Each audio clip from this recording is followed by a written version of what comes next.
हिंदू हृदय सम्राट बाळासाहेब ठाकरे, धर्मवीर आनंद दिघे साहेब अशा आदरणीय व्यक्तींचा त्यांना सहवास लाभलेला आहे. महाराष्ट्राचे लाडके मुख्यमंत्री एकनाथजी शिंदे यांचे अत्यंतिक जवळचे सहकारी म्हणून ते परिचित आहेत. मितभाषी पण अभ्यासू अशी ही त्यांची ओळख आहे. मागील 30 वर्षांच्या राजकारणात त्यांनी वसईच्या अनेक सामाजिक राजकीय घडामोडी ज्या आहेत त्या जवळून पाहिलेल्या आहेत. साहजिकच पालघर आणि वसईतील राजकीय शिवसेनेच्या जे काही निर्णय होतात त्यात त्यांचा मत विचारात घेतलं जातं. अर्थात तुमच्या आपल्या सगळ्यांच्या लक्षात आलंच असेल, आपण आज जिल्हा प्रमुख निलेश तेंडुलकर यांच्यासोबत संवाद साधतोय. दादा नमस्कार. नमस्कार. गाव गोंगटमध्ये तुमचं स्वागत आहे. खूप दिवसांनी आपण आपला जो योग जुळून आलाय गप्पा मारण्याचा. दादा माझा पहिला तुम्हाला प्रश्न आहे, राज्यात मुख्यमंत्री एकनाथ शिंदे यांचं सरकार आहे. सगळ्या महाराष्ट्रात त्यांचं लोकप्रियता झाली आहे आणि त्यांचा प्रभाव पण दिसतोय. केवळ वसईत तो दिसत नाही, त्याचं कारण काय?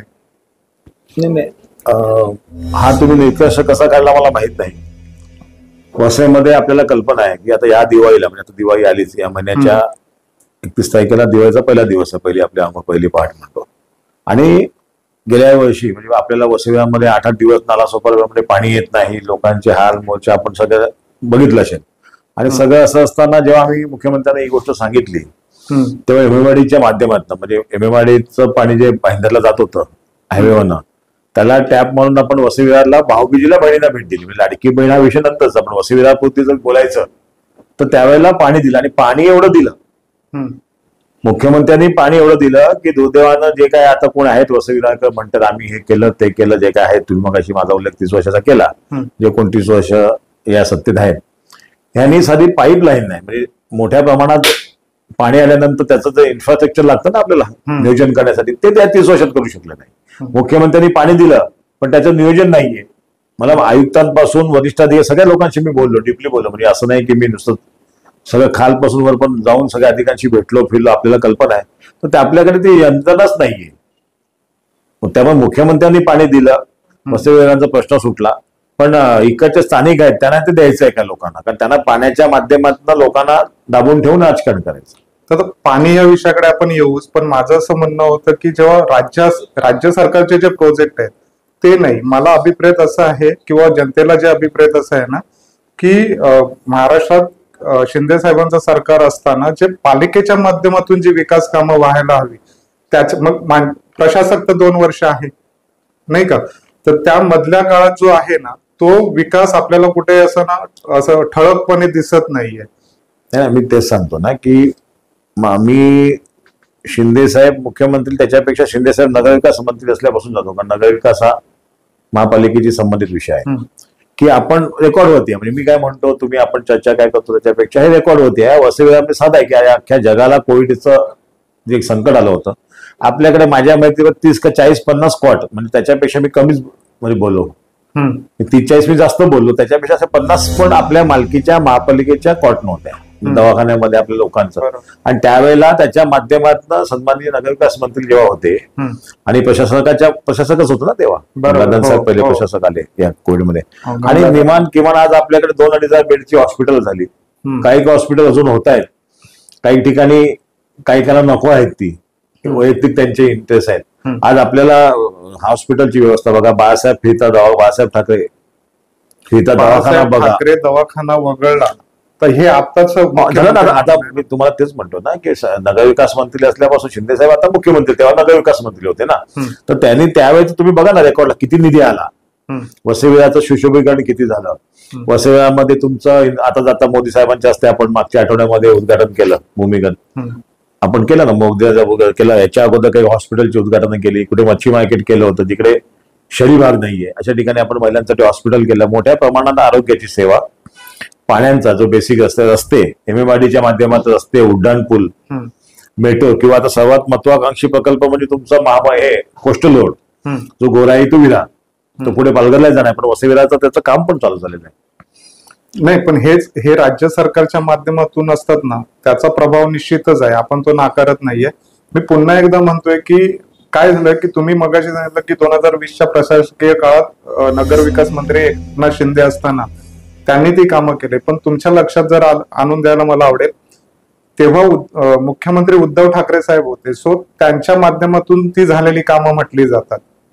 त्याच्यामध्ये एकनाथ शिंदेचा पाठ तितकासा दिसत नाहीये. त्यानंतर आता जो 2.5 वर्षाचा कालावधी झालाय त्याच्यात तो प्रभाव दिसत नाहीये. नाही, मी पुन्हा त्याच प्रश्न तुमच्या येतो ना की प्रशासकीय राजवट सगळी पकडूया आपण, म्हणजे नगरविकास मंत्री ते मुख्यमंत्री या सगळ्यामध्ये रेकॉर्डला, आणि ते काय मी तुम्ही सांगतो म्हणून त्याच्या रेकॉर्डवरती आहे ना सगळं. त्याच्यामध्ये किती हजारो करोडची कामं झाली, किती हजारो करोडचं इन्फ्रास्ट्रक्चर आलं. आता हे आता उड्डाण पूल पण काही लोक घेऊन नाचतात, आम्ही केलं, पण हे उड्डाण पूल आता आपण जे वाहतूक कोंडी आपल्याला कल्पना आहे, नाला सोपारा विरार असे महामार्ग असे वाहतूक कोंडीचा प्रश्न असो, याच्यासाठी निधी, आणि हे सगळं MMRDच्या माध्यमातून MMRDचे अध्यक्ष सन्माननीय मुख्यमंत्री आहेत. ही वस्तुस्थिती आहे. आणि असंही नाही ना की बरेच लोक निवडणूक आली का नाळ फोडतात, पाणी आलं, कोणाच्या वाढदिवसाला उद्घाटन करतात. ह्याच्यामध्ये निधी मंजूर होऊन याचं उद्घाटन झाले, म्हणजे त्याच्यासाठी निधीसाठी तुम्हाला माहिती की शेवटी या कामासाठी निधी नाही म्हणून कामं पेंडिंग आहेत. खरं. मग असं झालं का की आता आपण म्हणतात, तुम्हीच सांगताय की उद्घाटनांसाठी बहुजन विकास आघाडी किंवा अन्य पक्ष पुढे येतात, मग शिवसेना शिंदे गट, मला असं खास करून तुम्हाला तुम्ही कुठेतरी त्याची मार्केटिंग करण्यात कमी पडताय? नाही, मी तुम्हाला एक सांगतो ना की आता झालेली निवडणूक मे महिन्यातच आपली लोकसभेचा रिझल्ट लागला ना, आणि त्याच्यामध्ये जी जनतेने दिलेलं मतदान आहे वसई-विरारमध्ये, याच्यावर तुम्ही अंदाज करू शकतात ना. त्यावेळेला आम्ही कामं केली म्हणून सत्तारूढ हे लोकल आहेत ते कोण सांगत होते. दुसरी महाविकास आघाडी एक वेगळ्या हिशोबाने ती आघाडी झाली होती, पण तरी सुद्धा वसई-विरारमध्ये मोठ्या प्रमाणात तिन्ही मतदार, म्हणजे वसई-विरारमध्ये आपले 1000 मतदान केंद्र आहेत टोटल, बोईसर, सोपारा आणि वसई विधानसभेचा भाग. ह्याच्यामध्ये 1000 मतदान केंद्रामध्ये ज्या प्रमाणात लोकांनी भरभरून मतदान केले, अतिशय उकाड होता. आपल्याला कल्पना आहे त्यावेळेला प्रचार करणं म्हणा किंवा साधं मतदाराच्या घरी जायचं संध्याकाळी 6-7 वाजेपर्यंत तरी लोक बेचैन होते, उकाडा होता, सगळी परिस्थिती होती. अशा सगळ्या परिस्थितीमध्ये आमचा उमेदवार पण एकदम शेवटच्या, म्हणजे देशामधले शेवट असाच एक उमेदवार असेल की तो शेवटला टिकला झाला. दिवस पण अतिशय कमी मिळाले जी आमची सावरांची झाली. त्यावेळेचं मतदान आणि त्याची यंत्रणा बघितली आणि सगळं तुम्ही बघितलं तर ज्या प्रमाणात लोकांनी मतदान केलंय हे याचं होतं काय ना, काम नसतं झालं तर लोकांनी, कारण तुम्ही महाराष्ट्रामध्ये देशामध्ये बघताय, देशाचा रिझल्ट बघितला ना, राज्यातला बघितला आणि वसई-विरारचा रिझल्ट बघितला, तर तुम्ही याच्यात निकष काढू शकतो. पण ह्याच्यामध्ये आपण लोकसभेचा जेव्हा उल्लेख करतो तर त्यामध्ये भाजपच्या पॉकेटमधून आलेली मतं जास्त आहे का तुमचं मतदैक्य जास्त आहे? नाही, बरं झाला हा तुम्ही प्रश्न विचारला. याच्या अगोदर जी आपली सार्वत्रिक निवडणूक झालेली आता पुन्हा विधानसभा आपल्या 15-22 दिवसात लागेल, त्यावेळेला भारतीय जनता पार्टी या सगळ्या तिन्ही वसई, म्हणजे बोईसर, वसई आणि सोपारा तिन्ही सीट आम्हाला मिळाले होते. बोईसरच्या आपल्याकडे 150 मतदान केंद्र आहेत, आता वाढली, पूर्वी 80-90 होती, आणि नाला सोपारा विधानसभा वसई, आणि तेव्हा शिवसेना धनुष्यबाणावर लढली. दोन्ही उमेदवार आमचे नौखे होते, आणि त्यावेळेला कोणी मतदान केलं नाही केलं हे पत्रकामुळे तुम्हाला माहिती आहे की वसई-विरारच्या जनतेला माहिती, कोणी आम्हाला साथ दिली नाही दिली, तरी सुद्धा पदवीशाही 17-18 दिवसातच त्यांना वेळ मिळाला. त्यांची सेवेमधला पोलीस दलातनं राजीनामा देऊन येऊन ते सगळं मान्य होऊन त्यांना नंतर इकडनं येणं, त्यात पावसामुळे प्रचार होऊ शकला नाही, ते आले तेव्हा अख्खी वसई-विरार बुडली होती, म्हणजे प्रचाराला आपण सोपात फिरू शकतो. अशा सगळ्या परिस्थितीमध्ये 18 दिवसामध्ये पदवीशाहानं जे मतदान झालं हे कसलं धोका काय, लोक आमच्या बरोबर आहेत ना, म्हणजे भाजप त्यावेळेला नव्हतंच ना, उघडपणे भाजप नव्हतं. ही वस्तुस्थिती आहे, नाकार म्हणजे आता त्यात टीका करायची नाही, पण वस्तुस्थिती आहे.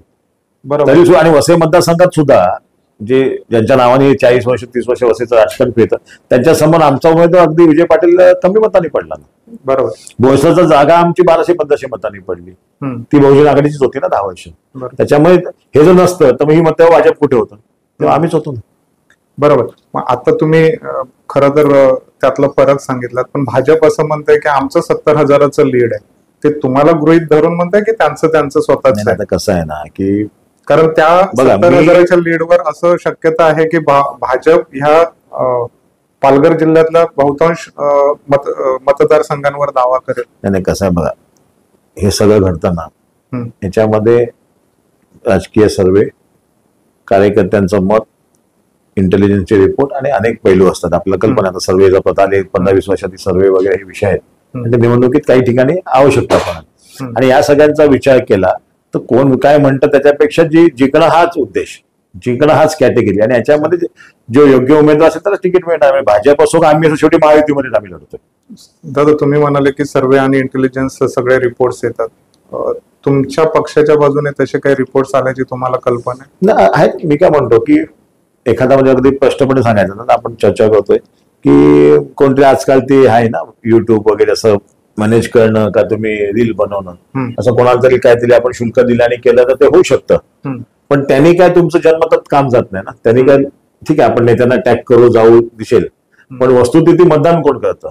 नेता तुम्हाला तिकीट देईल, शिफारस करेल, पण तुम्हाला विजयी कोण करणार? शेवटी जनता आहे ना. आणि ती जनता बघत असते ना. एखाद्या मी जाताना असताना बघत असतो वाढदिवसाला काही मोठे मोठे बॅनर लागतात, तेव्हा आपल्या काही लोकांची प्रतिक्रिया असतात, बाबा यांनी काय केलंय, वाढदिवसाची एवढे बॅनर लावले पण यांनी काय केलं. बरोबर. आणि हे कोण बोलतो? हा मतदार बोलतो ना. त्याच्यामुळे सर्वसामान्य मतदाराला माहिती आहे ना. आता कसं झालं की प्रत्येकाच्या हातात मोबाईल आहे. तुम्ही या निवडणुकीत बघितलं असेल, आता स्लिपा पत्रक हे राजकीय कार्यकर्त्यांचं काम जवळजवळ संपलेच जमा आहे. सगळं तुमचं मोबाईलवरती ऑनलाईनचा विषय आहे. आणि ऑनलाईन आणि सर्वसामान्य गावातली जनता, कारण वसई हा अजून आपला गावच आहे ना. वसई मतदारसंघाचा भाग घ्याल किंवा बोळसाची पूर्वपट्टी बघाल अजून गावच आहेत आपली. काही लोकांना माहिती ना अडीअडचणीला कोण धावतं, कोविडमध्ये कोणी कामं केली, मुख्यमंत्री कोण होता ना नगरविकास मंत्री कोण होता, त्यापेक्षा तालुक्यात कोणी धावलं आपल्यासाठी, कोणी काय कामं केली. आणि वस्तुस्थिती म्हणजे नुसतंच काहीतरी आपलं पाहून आहे ना. आज पण कोण कळतंय. आता एक पूर आला रात्री वसई विरारमध्ये, रात्री 2 वाजता कोण उभं राहतं आणि फक्त टेंडर काढायचे, फक्त ठेके करायचे आणि वसई विरारच्या माध्यमातून आपलं इजिप्त साध्य करायचं, हे कोण करतं? ही वस्तू रेकॉर्डवरती आहे ना. दादा हे असं तुम्ही जेव्हा म्हणता तेव्हा आम्हाला अप्रत्यक्ष रोज तुमचा बहुजन विकासाकडे आघाडीकडे आहे, बरोबर. आता एकीकडे तुम्ही अशा पद्धतीने बोलत असताना दुसरीकडे आपण हेही बघितलंय की जेव्हा मुख्यमंत्री झाले एकनाथजी शिंदे, तेव्हा त्यांनी विधानसभेमध्ये बहुजन विकास आघाडीच्या आमदारांना खुलेआम सांगितलं की यापुढे तुम्हाला तक्रारीची आम्ही संधी देणार नाही. त्यानंतर आपण त्यांना त्यांच्या साहित्य संमेलनाच्या व्यासपीठावर बघितलं, तेव्हाही त्यांनी त्यांचं कौतुक केलं. ते म्हणाले की वसईला निधी कमी पडू देणार नाही, हे आश्वासन ते त्यांना देतात, एक लक्षात घ्या. दुसरं आपण पालिका मुख्यालयाच्या उद्घाटनाचं आमदार जाहीरपणे सांगतात की आमच्या क्षितिजला त्यांनी गिफ्ट दिलेलं आहे. तर ह्या ज्या गोष्टी घडतात त्याला तुम्ही कसं बघता? ते तुमच्याशी का नाही कन्व्हर्सेशन ठेवत? नाही, प्रश्न असा आहे ना, हितेंद्र ठाकूर आमदार आहेत ना, अगदी उघडपणे बोलायचं, आमदार आहेत ना 33 वर्ष, बरोबर आमदार आहेत. क्षितिज ठाकूर 3 टर्म आमदार आहेच ना. राजेश तिकडनं पहिला असला तरी त्या मतदारसंघात 3 टर्म यांचा आमदार आहे. तर आमदारांच्या शेवटी काही 10 मागण्या केल्या तर एखाद दुसरी मागणी हे मुख्यमंत्री तसे हे नाही आहेत ना. राजकीय विधिषज्ञ असं राजकीय हे ठेवून करणार नाही ना. ते ज्या काही गोष्टी आहेत, नुसतंच वसई विरारने 288 आमदारांचं ते काम करतं, ती वस्तुस्थितीच आहे ना. बघा महाराष्ट्रामध्ये सर्वात आतापर्यंतचा सही करणारा मुख्यमंत्री, म्हणजे तो रेकॉर्ड म्हणतोय मी, म्हणतोय का काय युट्यूबला आम्ही ते काय रील बनवला नाहीये, तर महाराष्ट्रामध्ये सर्वाधिक सह्या करणारा आणि कुठेही, आणि जनतेसाठी 24 तास अवेलेबल, 24 तासापेक्षा जास्त अवेलेबल असताना मुख्यमंत्री एकनाथ शिंदेच आहेत ना. आणि ते हे आमदार आहेत अनेक वर्ष, यांनी काही मागण्या केल्या. हॉस्पिटल आता मुख्यालय आहे, मुख्यालय काही हितेश ठाकूरांचा एक पक्ष कार्यालय नाही ना. वसई विरारची जनता जे मुख्यालय आपलं होतं ती रेल्वेची जागा आहे विरार पोलीस स्टेशनला. तिकडे सर्वसामान्य माणसाला पोहोचताना पार्किंग नाहीये. पुन्हा पार्किंग नसताना गाडी लावली तर तिकडे वाहतूकवाले उचलून देतात, कोंडी होते, रेल्वे स्टेशन आहे. अशा सगळे सर्वसामान्य वसई विरारच्या जनतेला जे कार्यालय पाहिजेत आणि जे अधिकारी आहेत ते 1-2 तास तिकडे बसून असले तर लोकांना सेवा मिळेल, लोक तिकडे जाऊ शकतात, पार्किंग आहे. आणि ही मागणी आमचीच आहे ना. दादा भुसे जेव्हा पालकमंत्री होते तेव्हा आपल्याला कल्पना असेल की तिकडे आपण एक जनता दरबार घेतला होता, माहितीये का? तेव्हा ते काम पण झालं होतं. तिकडे आपण जनता दरबार घेतला होता, ते आपण उद्घाटन केलं होतं. ठीक आहे, काही आग्रह होता की आमचा महापूर आल्यानंतर त्याचा नेम प्लेट लागली पाहिजे. काही राजकीय, प्रत्येक माणूस राजकारण खेळतो ना. पण तरी सुद्धा सन्माननीय मुख्य निधी कोणी दिला? बरोबर, त्याच्यासाठी निधी दिला, त्याच्या निधी आणला केला हे दादा भुसेंनी दिला. त्याची मागणी आमच्या आहेत ना, उघडपण आहे ना. ते मुख्यालय व्हावं म्हणून नाही क्षितिज ठाकूरने मागणी केली, नाही ते ठाकूरने मागणी केली, वस्तुस्थिती आहे, वस्तुस्थितीच आहे ना. बरोबर, उद्घाटनासाठी आले तो भाग वेगळा, पण ते काय हे करावं परिवहनचं जे हे आहे ही मागणी आमची, ही वस्तुस्थिती आहे. असली तरी काय होतं की दादा ते ज्या पद्धतीने मार्केटिंग करत किंवा ते सांगतात की बघा आम्ही पण ते मागतच नव्हते ना. लोकांना माहिती आहे ना ते काय म्हणतात ते जाऊ नये. ते मागणी कोणी केली तेव्हा विरोध कोणी केला, पण नाही जायचं. अशा गोष्टी घडतात तेव्हा तुम्ही कार्यकर्ता म्हणून तुमचं खच्चीकरण होतं का? वाटतं तुम्हाला? अजिबात नाही. मी जेव्हा सर्वसामान्य तुम्हाला सांगतो ना की मी जेव्हा हे सगळं सन्माननीय मुख्यमंत्री झाले आणि हे आलं तेव्हा लोकांचे फोन आले, हे केलं, अनेक महिला कार्यकर्त्यांचे फोन आले, रात्री 2-2-3 वाजता आले. म्हणजे कार्यकर्ते रडल्या की तुम्ही अशी भूमिका काय घेतली, आणि तो रेकॉर्ड आहे माझ्याकडे. म्हणजे मी काय ते तुम्हाला असंच काय ते सांगायचं म्हणून सांगत नाही. तर जेव्हा असं कुठे याला फेसबुकला किंवा मुख्यमंत्र्यांच्या ह्याच्यावरती आलं की निलेश तेंडुलकरांचा प्रवेश का मुख्यमंत्र्यांना भेटला, आणि त्यावेळेचं जे वातावरण वसई विरारमध्ये झालं ना, अतिशय 2 दिवस असं म्हणजे सुतक असतं, आपला जवळचा माणूस कोण गेला असं झालं. कोण काही बरं म्हणतं, चांगलं म्हणतं ते जाऊ दे, पण सर्वसामान्य कार्यकर्त्याच्या भावना होत्या, तेव्हा मला एक क्षण असं वाटलं, अरे बाबा आपण कुठे चुकतोय का? कारण लोकांचं एवढं प्रेम, म्हणजे मी थोडा अगदी स्पष्टपणे तुम्हाला आज सांगतो, आपण चर्चा करतो की मी असं कन्फ्युज आहे, एवढं आपल्यावरती कार्यकर्ते प्रेम करतात का? आणि एवढं प्रेम केलं. आणि तुम्हाला सांगतो, तो एक 2-3 महिन्याचा विषय सोडला तर नंतर आजही, म्हणजे मी तुम्हाला उघडपणे सांगतो की आजही सगळे कार्यकर्ते मला फोन करतात, निलेश तुझं काय चाललंय, तुझं काय चाललंय, आणि माझ्याकडे जे जे आले आणि मला शक्य आहे मी ते सगळ्यांची कामं करतो आणि केलेले उद्याही करणार. त्याच्यामुळे तो काय आता असा विषय राहिला नाही. आपल्याला फक्त काय की सर्वसामान्य लोकांना आपण काय करतो. मी तुम्हाला कॉन्फिडन्स का, मला माहिती ना की मी या वसईच्या संपूर्ण 2.5 विधानसभा मतदार, संपूर्ण वसई तालुका, असा कोणता गाव नाही, अशी कोणता व्यक्ती नाही की त्याच्याकडे गेलो नाही, कामं नाही आलो नाही. आणि आपल्याला राजकारणासाठी राजकारण आणि नाही, लोकांचं शेवटी कसं आहे बघा, ही सत्ता आहे ना. शिंदे साहेबांना आता 2 वर्ष झाली, अगोदर झाली. या सत्तेचा लोकांना काय फायदा आहे? आता ही बिल्डिंग झाली, ठीक आहे, कोणाच्या वाढदिवसाने झाली त्याची देणं घेणं नाही, पण मागणी कोणी केली आणि आज बिल्डिंग झाली तर लोकांना आता तिकडे येतो ना, उपभोग होतोय, लोकांना प्रश्न मिळतो. त्याचा आमचा काय स्वार्थ होता? दादा, मी खरं तर तो प्रश्नाकडे तुमच्या येणार नव्हतो, पण तुम्ही उल्लेख केला. तुम्ही म्हणाले की तुम्ही जेव्हा पक्षांतर केलं, ऍक्च्युली तेव्हा जी एक घटना घडलेली त्याचा पश्चाताप होतो तुम्हाला, किंवा चुकलो असं वाटतं का, तुम्हाला वाटतं का? नाही, तुम्ही चांगला प्रश्न विचारला. म्हणजे आता पुन्हा 12 तारखेला 5-6 दिवसांनी आपला दसरा आहे, आणि मी दसरा मेळाव्याला, म्हणजे माझ्या आयुष्यामध्ये अनेक वर्ष, म्हणजे मला 87 पासून अक्कल आल्यापासून स्वर्गीय दीपक वाणकर आमचे प्रमुख होते, शहर प्रमुख, त्यांच्याबरोबर अँबॅसेडर गाडी, त्यावेळेला फार कमी लोकांकडे सेनेमध्ये गाड्या होत्या, अँबॅसेडर गाडीतनं असं मुंबईला जायचो, फियाट, त्या जुन्या गाड्या. आणि एकच शिवाजी पार्कचा मेळावा की आम्ही ट्रेनने जायचो, ज्याचं विरार स्टेशन ज्यांना जवळ आहे, विरार, सोपारा, वसई, लास्टला आम्ही नायगाव, म्हणजे असे करून आम्ही आपल्या डब्यामधनं जयघोष करत जातो. आज ती परंपरा चालू आहे अखंडपणे. आणि मला पत्रकारांनी एक प्रश्न विचारला, मी त्या पहिल्या वेळेला आमची बीकेसीला सभा झाली, शिवाजी पार्कवर यांची चालू होती, की 2 असं म्हणजे पत्रकार बाहेर उभे होते, असे आम्ही तिकडनं असं निघालो, आणि काही काय एक माझे आज तक का आईबेन लोकमतचा माझा परिचयातलं असा परांजपे म्हणून हे होतं, मित्र आहे, चांगला बघतो. आणि असे बरेचसे मीडिया होते, तर ते बाईट घेणार, त्याला माहित नाही मी कोण आहे, एक जण नंतर ओळखीचं नाही का, असं एक बाईट पाहिजे, कोण आहात तुम्ही? शिवसैनिक आहे. नाही, पद काय? मग निलेश टेंडुलकर अमुक अमुक आहे. सर एक बाईट पाहिजे की आता शिवाजी पार्कला मेळावा चाललाय उद्धवजींचा, आणि इकडे एकनाथ शिंदे साहेबांचा चाललाय, त्यांच्या तुमची प्रतिक्रिया काय? मी सांगितलं, दोन्हीकडे सर्वात मोठा फोटो आणि दोन्हीकडे जयघोष हिंदुदेव सम्राट बाळासाहेबांचा आहे, आणि मुंबईमध्ये मराठी माणसांचे 2 एवढे मोठे मेळावे आहेत, ही खूप जमेची बाजू आहे माझ्या देशासाठी. तर पत्रकार पण एक क्षण अवाक झाला. ते तुमच्या प्रश्नाचं उत्तर माझ्याकडे. आजही काय, शेवटी काही असलं तरी शेवटी आमचं दैवत कोण आहे? शिवसेना प्रमुखच आहेत ना, बरोबर, त्यांची दापत्य ना. आपला इतिहास आहे मराठ्यांचा, पेशव्यांचा, आणि ज्या समाजात आपण त्याचा इतिहास आहे. पण आम्हाला खात्री आहे की आज हे कोणाचं आहे, सत्ता कोणाची आहे, की ज्या शिवसेना प्रमुखांनी रोपटं लावलं त्याच्याच आम्ही आहोत. ठीक आहे ना, कुटुंब कल, पांडव का, एवढं तेवढा काय मी अभ्यासक नाही इतिहासाचा, मला त्यात जायचं नाही. पण आम्हाला समाधान आहे की आज कुठेही वर्चस्व असलं तरी ते शिवसेना प्रमुखांना मानणाऱ्या सैनिकाचंच आहे. दादा, आम्हाला ऐकून माहिती आहे की तुम्ही निष्ठावंत शिवसैनिक आहेत, पण त्यावेळी इतर जे आपण बघितलं की पक्षांतर झालं, सत्तांतर झालं, त्यावेळी जो इतरांवर दबाव होता तसं तुमच्यावर काही होता का? दबावाचा प्रश्न मी माझ्या आयुष्यामध्ये तुम्हाला प्रामाणिकपणे सांगतो, मी दबाव बिबाव म्हणजे असं मी बोलत नाही. मी पण शेवटी व्यक्ती ना, म्हणजे मी काय हिरो होंडाचं इंजिन लावलंय का टोयोटाचं लावलंय, माझा विरोध आहे, मलाही भावना आहे, मी सर्वसामान्य माणूस आहे.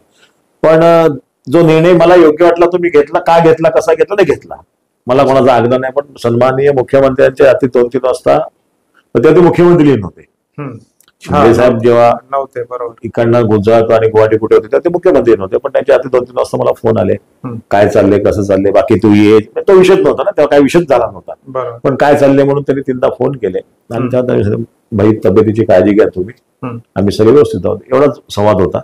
नंतर आपण गेलो, असं कुठे त्यांनी बोलवलं का काय, माझ्यावरती काय केसेस आहेत, मग दबा. आणि निलेश टेंडुलकर आणि बाळासाहेबांचा सैनिक आहोत. वसईमध्ये ज्या वेळेला तो एक इतिहास आहे, ज्या वेळेला काय घरामध्ये पण लोकांना बोलायला भीती, आता जे सगळे बोलतायत ना हे तेव्हा कुठे होते, नंतर आपण बोलू त्या विषयावर. त्यावेळेला काम केलेला मी माणूस आहे, 87-90 तशी. त्यामुळे मला काय भीती कशासाठी भीती आहे? मला जो तुम्ही प्रश्न काढला म्हणून त्याच्या अनुषंगाने सांगतो की ज्यावेळेला मी जिल्हाध्यक्ष झालो तेव्हा मला पोलिसांची एक एस्कॉर्ट गाडी होती. अच्छा, म्हणजे जिल्हा प्रमुख झालो तर माझ्या ऑफिसच्या बाहेर घरात 24 तास माझ्यावर एक एस्कॉर्ट गाडी, म्हणजे 4-5 शिपाई काय बॉडीगार्ड असतील. मी पहिला माणूस आहे की मी नाकारला. अच्छा, तो मी कशासाठी सांगितलं की म्हणजे मला काय? ते जिल्हा प्रमुख झाला ना मुख्यमंत्र्यांचा, सिक्युरिटी दिली होती त्यावेळेस अच्छा, वातावरण हा, होतं. वातावरण मी सांगितलं मला काय करायचं, मला कोण मारणार नाही आणि मला काय भीती आहे, मी कोणाचं काय केलंय आणि सैनिक कोण माझ्या समोर असं मला हे करायला, सगळ्यांना माहिती आहे, सगळ्यांबरोबर मी काम केलेलं आहे. माझ्या आयुष्यामध्ये मी कोणाचं वाईट असं केलंच नाहीये. अच्छा, चांगलं करण्याचा प्रयत्न केला, एखाद्याचं समाधान नाही झाला. दुसरा भाग सैनिकांच्या बाबतीत मी अगदी प्रामाणिक सांगतो. त्यामुळे शिवसैनिक माझ्या ठीक आहे, म्हणजे काही पक्ष म्हणून असू शकेल त्यांच्या मनात माझ्याबद्दलचा काय, पण बाकी त्या वैयक्तिक निलेश तेंडुलकर त्यांना माहिती की अति 3 वाजता उभा राहणार निलेश आहे. अच्छा. दादा, मगाशी तुम्ही ओझरचा उल्लेख असा केला की म्हणजे अभिमानाने गोष्ट सांगितली की दादाजी भुसे पालकमंत्री असताना आपण काही मागण्या केलेल्या, एक गोष्ट अभिमानाने सांगते. आज तुम्ही महायुतीमध्ये, शिंदे आणि भाजप एकत्रित आहेत, आज पालकमंत्री तितक्या प्रमाणात येत नाहीत वसईत, त्याचं कारण काय? नाही, आता पालकमंत्री काय आहेत ना काय, पालकमंत्रीच्या बाबतीत तुम्ही प्रश्न विचारला म्हणून सांगतो. पालकमंत्री माझ्या गावाले, माझ्या जवळच्या, म्हणजे माझा जन्म, माझ्या कुटुंबाचा जन्म वसई, पण मूळ माझं कोकण आहे. तर माझ्या गावाच्या शेजारचे आहेत, अतिशय माझे मित्र आहेत. ते मंत्री आणि नेते त्याच्याविषयी जाऊन अतिशय माझे मित्र आहेत. त्यांना कधी फोन केला तर लोकांचा काय आक्षेप आहे फोन बाबतीत माहित नाही, पण मी फोन केला तर कधी ते कॉल बॅक करणार नाही असा विषय नाही. पण ते येतात नाही येतात काय, जनता दरबार त्यांनी आता घेतले, कार्यक्रम केला. कसं आहे की कामं चालली, त्यांचं एक आहे की कार्यकर्त्याच्या मागे उभं राहण्याची जी क्षमता आहे ना ती त्यांच्यामध्ये आहे, ही वस्तुस्थिती आहे. अच्छा, कसं होतं की आपल्या मुख्यमंत्र्यांनी राज्यात सरकार असतानाही वसईला पाणी देण्यास विलंब केला का? आणि काय की तुम्ही एक लक्षात घ्या की शिवसेनेच्या काही नेत्यांनाच त्यासाठी मोर्चाने आंदोलनं करावी लागली. तुम्ही पण मला वाटतं एका आंदोलनाला कुणाच्या तरी मुख्यमंत्र्यांनी पाणी दिलं. मी तर म्हणेन मुख्यमंत्र्यांनी राजकारण केलं नाही, तो साधा मुख्यमंत्री, एवढा मुख्यमंत्री साधा नसावा की पाणी दिलं तर मोठा मुख्यमंत्र्यांनी ऑनलाईन नाही तर मोठं स्वतः येऊन वसईमध्ये असं त्याचं श्रेय घ्यायला पाहिजे. पण ते बोलले आज लोकांच्या घरी 8-8 दिवस पाणी नाही, लोकांना अडचण आहे, तर आपण कमिशनरना फोन केला मी होता आणि ते टेस्ट 2 दिवस आम्हाला द्या, ते पाईप टेस्टिंग बिस्टिंग टाकी साफ वगैरे त्या टेक्निकली मुद्दे असतात ना, तेवढे ताबडतोब पाणी सोडून द्या. एमएमआरडीच्या कमिशनरनं सांगितलं, आयुक्तांना सांगितलं, नाही सगळ्या गोष्टीला मी साक्षीला आहे. एवढा साधा मुख्यमंत्री नसावा. त्यांनी प्रोपगंडा दाखवा, वसईमध्ये 200, 500, 1000 बॅनर लागले असते ना. शासकीय कार्यक्रम होता, कटआउट बॅनर, सगळी यंत्रणा होती, आपल्याला काय करायचं होतं, फक्त येऊन मुख्यमंत्र्यांच्या बाजूला आम्हाला मिळवायचं होतं. मग असं झालं का की मुख्यमंत्री भाजपच्या कलेने जात आहेत आणि हितेंद्र ठाकूरांशी सलगी करतायत? मुख्यमंत्री हा कोणाच्या कलेने जाणारा माणूस नाहीये, जनतेचा कल, सर्वसामान्य माणसाच्या मागे उभं ही त्याची भावना. काम केल्यानंतर त्याचा फोटो काढायचा, त्याची काय पाहिजे हे त्याच्यात मनात नाहीये. आणि राहिला प्रश्न की मुख्यमंत्र्यांनी दिलेलं पाणी मुख्यमंत्र्यांच्या पक्षाला किंवा मुख्यमंत्र्याला किंवा सेना बीजेपीला श्रेय मिळू नये म्हणून सत्तावन्न लोक अजून 1 वर्ष झालं ते दाबतायत, म्हणून तो मोर्चा निघाला. जो काय आमच्या तालुका प्रमुख आणि आमच्या काही कार्यकर्त्यांनी, युवा कार्यकर्त्यांनी जो वसईमध्ये मोर्चा काढला तुम्ही म्हणताय ना, तो त्यासाठी काढला. मुख्यमंत्र्यांनी पाणी दिले पण ते मुख्यमंत्र्यांना श्रेय मिळू नये म्हणून 57 लोकांना करायचं नव्हतं. आणि वसई वस्तुस्थिती आहे ना ती. आता पण तू कोणीतरी सांगितलं दसऱ्याला पाणी येईल, याला पाणी येईल, अरे पाणी कधी झालेलं आहे ते नाही. पण मग जेव्हा इकडच्या सत्ताधारी त्यांना दाबतात तेव्हा मुख्यमंत्री म्हणून ते हितेंद्र ठाकूरांना दाबतात. प्रश्न असा आहे ना की शेवटी एक लक्षात घ्या ना, तुम्हाला कसं आहे, आई सुद्धा मुलाला दूध कधी पाजते, रडलं तर मुलं रडलं तर ना. शेवटी आम्ही एवढी वसईला अफाट्याने वाटतं, इकडचं राजकारण आहे, मुख्यमंत्री महाराष्ट्रामध्ये प्रत्येक गोष्टीत आयुक्तांचा विरोध नाहीये, इन्फ्रास्ट्रक्चर नाहीये. मी तुम्हाला बोलतो याचा पाप त्या कोणाचा आहे, जे पाणी मागतायत की आता आम्ही वाढदिवसाला केलं का आता दसऱ्याला पाणी देतो म्हणून जबरदस्ती लोकांना आणून फोटो फ्लॅश करतायत. तर इन्फ्रास्ट्रक्चर का नाही मग तुमच्याकडे? तुम्ही जे होते ना, तुमचीच कोणतरी कुटुंबातली महापौर होती, तुमच्याच कुटुंबातले कोणतरी महापौर होते, सगळं तुमच्याकडे होतं, मग तुम्हाला कोणी विरोध केला होता? मग तुमचं फ्युचर प्लॅनिंगच नाही ना वसई विभागासाठी. नाही तुमच्याकडे हॉस्पिटल, नाही तुमच्याकडे महापालिका, उद्यान. आता पण हे जे आयुक्त आलेत, म्हणजे मी तुमच्या मुलाखतीमध्ये कोणाला आवडेल का नको आवडू, पण हे आयुक्त अनिल पवार म्हणून खूप चांगली व्यक्ती आहे. आज तुम्ही बघाल की त्यांनी गार्डन, त्यांनी रस्ते, आता तुम्ही सन सिटीचा रस्ता केला, लोकांनी विरोध केला. इकडनं गोखिऱ्याचा एवढ्याचा रस्ता केला, लोकांनी विरोध केला, ट्रॅक्टर यायला लागत होतं. या यांची अनिल कुमारांनी सगळ्यांचा विरोध डावलून केला. आता मला सांगा यावेळेला पाणी झालं का? ट्रॅक्टरने तर यावं नाही लागलं ना. इंडस्ट्री मधनं येताना तर तुमच्याकडे परिवहन सेवा नाहीये, काही तुमच्याकडे वाहतूक व्यवस्था नाहीये, रस्ते सगळा गोंधळ आहे. अशा परिस्थितीत माणूस घरी आला स्टेशनला, नाही तर आम्ही आता पण ट्रॅक्टरने यायचो तिकडनं पाऊस आला का. ही सगळी कामं तुम्ही असं म्हणताय की राज्य सरकार किंवा मुख्यमंत्र्यांच्या माध्यमातून आम्ही सुचवलेली कामं. त्यानंतर पण दादा आता एक अशी काही बातम्या आलेल्या की 250 कोटी पाण्यात गेले. कसले? महापालिकेच्या माध्यमातून जी 2020 पासून जी कामं झाली प्रशासकीय काळामध्ये, त्याच्यावरही टीका झाली. त्या टीका कसं बघताय? नाही, चांगला प्रश्न विचारला ना. ती मंजुरी कुठे घेतात? स्थानिक प्रशासन जरी मुख्यमंत्र्यांच्या अंडर असलं तरी स्थानिक आमदार म्हणून कंट्रोल कोण घेतं, टेंडर कोण वाटतं? बहुजन विकास आघाडी असेल. ह्यांची पाप आहेत ना ती. मग तुम्ही मुख्यमंत्र्यांनी निधी मंजूर केला, स्थानिक आमदाराच्या मागणीवर केला, मान्य. मग आता ते कामं वाटप आहे ते तुम्ही करता ना. बरोबर. ते निलेश तेंडुलकरला द्यायचं का आणखी जावेदला द्यायचं हे ठरवतं कोण? बहुजन विकास त्याचे लाभार्थी कोण आहेत त्याचं त्या लोकांचं काम आहे ना. का आयुक्तांनी विरोध केला का कोणी विरोध केला? तुम्ही सांगाल ते आयुक्त ऐकतो ना जनतेच्या सेवेच्या कामाचं. पण ह्याच्यामध्ये असं आहे ना की त्यांना सत्ता प्रस्थापित करायची तर ऑब्विस ते लोक सांगणार की आम्ही कामं केले, पण तुम्ही हे तर मान्य करा की बाबा तिची झाली असतील कामं, आम्ही नाही म्हणत, डिनाय करत नाही, ती कामं होणं अपेक्षित आहे, पण ती योग्य प्रकारे झाली नाही हे तर तुमच्या लक्षात येतं का कधी? हो, हे लक्षात येतं. हे वारंवार आम्ही आणतो. तुम्हाला मी सांगतो, आता एक 150 करोड का 200 करोडचं काहीतरी ठेका पोडण्याचं काम होतं. त्याच्यात अनियमितता होती. आयुक्त काहीतरी IS झाले म्हणून ते प्रशिक्षणासाठी गेले होते. ऍडिशनल आयुक्तांकडे काहीतरी कमिशनरकडे चार्ज होता आणि त्याच्या बरोबर मॅनेज करून हे नेहमी जसे कागदी खेळ यांनी केले तर त्याला रेकॉर्डवरती विरोध मी केला आणि ते आता पुन्हा टेंडर निघाल केलं ना आम्ही. ते 150 करोडचं होतं ते भाजप आणि सगळ्यांनी केला. मी माझ्या लेटरवर केला. त्याच्या शेवटी कसं आहे, काही गोष्टीमध्ये अगदी स्पष्टपणे सांगायचं ना तर सगळ्या गोष्टीचं आपल्याला ज्ञान नाही. टेक्निकली विषय आहेत ना काही. बरोबर. पण जे टेक्निकली विषय आहेत जे ज्यांना महापालिका करते, महापालिकेचं प्रशासकीय व्यवहार करतो, कशा राबवायच्या, कशा त्या नगरविकास करण्यात सगळ्या, कशी कलेक्टरची मंजुरी, ह्या गोष्टी त्याला आम्ही विरोध केला ना. ते होणार म्हणून शब्दावर सांगायचं, आम्ही ते रद्द करायला लावलं ना. जे चुकीचं आहे.